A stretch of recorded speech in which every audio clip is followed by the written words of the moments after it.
Dunia dan seisinya akan terus berevolusi seiring berjalannya waktu. Sobat Healthy sadar gak sih? Lambat laun segala hal yang ada di sekitar kita menjadi serba digital. Dari yang dulunya kita ngemil sambil nonton sitkom, tapi kalau sekarang, makan pun kita unggah status dan yang gak kalah penting main sosial media. Mulai dari berita terbaru, nonton siaran langsung Olimpiade, sampai transaksi jual beli. Semuanya ada di genggaman tangan kita. Tapi kita lupa, setiap perubahan demi masa depan dapat menjadi pedang bermata dua.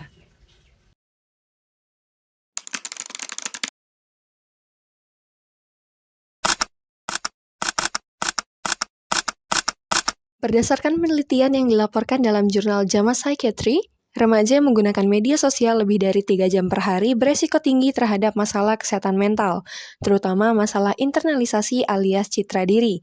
Contohnya, seperti membandingkan diri dengan orang-orang yang dijumpai di sosial media, merasa tidak percaya diri, bahkan tidak puas dengan pencapaiannya sendiri. Hal tersebut dikenal dengan sebutan gangguan kecemasan atau anxiety yang bisa dipicu oleh sosial media. Sayangnya, masih banyak sekali orang yang nggak sadar atau bahkan menganggap sepele soal kesehatan mental yang satu ini. Ayo ngaku, Sobat Healthies pasti pernah kan ngerasa insecure waktu ngeliat pencapaian-pencapaian orang lain yang ada di sosial media. Itu manusiawi kok, kita bisa menjadikannya motivasi untuk menjadi diri yang lebih baik lagi. Asalkan tetap dalam porsi yang cukup. Nah, kalau Sobat Healthy sudah ngerasain rasa insecure yang sampai bikin cemas berlebih dan juga berdampak pada kesehatan, sampai berdampak juga pada aktivitas kalian, you should be aware guys, karena bisa aja mental kalian lagi nggak baik-baik aja. Pengidap anxiety atau gangguan kecemasan umumnya memiliki cara tersendiri untuk menyikapinya. Ada yang memilih dengan melakukan hal-hal yang disukai, seperti bermain musik, jogging, dan membaca buku. Namun, ada juga yang memilih melakukan self-harm atau menyakiti dirinya sendiri. Self-harm adalah tindakan yang sangat berbahaya. Umumnya, self-harm ini dilakukan karena mereka merasa sakit secara fisik dapat mengalihkan mereka daripada tekanan batin atau mental mereka.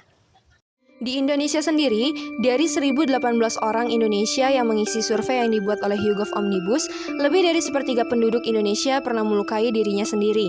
2 di antara 5 orang responden berasal dari kalangan anak muda.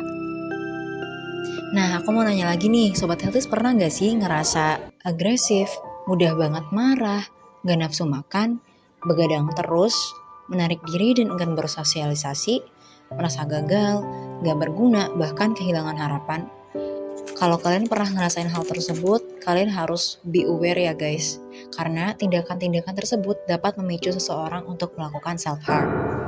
Kalau seandainya rasa takut ataupun cemas itu tiba-tiba muncul kembali, Sobat Healthies bisa banget nih dengan menggunakan metode bensin alias breathe, notes, pairing, and nutrition. Pertama, dimulai dengan mengatur pernapasan kalian dengan metode 478.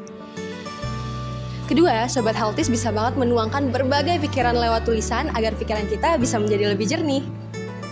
Nah, kalau dari 2 langkah tersebut belum cukup, Sobat Healthies bisa banget nih untuk sharing ceritanya ke teman-teman atau orang-orang terdekat lainnya. Serta make sure kalau pola tidur kalian dan pola makan kalian cukup, dan pastiin minum air putih yang cukup juga ya. Nah, kalian juga bisa bergabung ke saluran WhatsApp dengan nama Caring Mind. Jika di antara Sobat Healthies masih ada yang bingung dalam menuangkan pikirannya atau ada yang masih ragu untuk cerita dengan orang terdekat sekalipun, kalian bisa banget memanfaatkan saluran WhatsApp yang Minsop buat dengan bercerita secara anonim lewat G-Form yang sudah disediakan. Kesehatan mental juga gak kalah penting loh sama kesehatan fisik. Yuk, kenali batasmu Dan temukan kekuatanmu.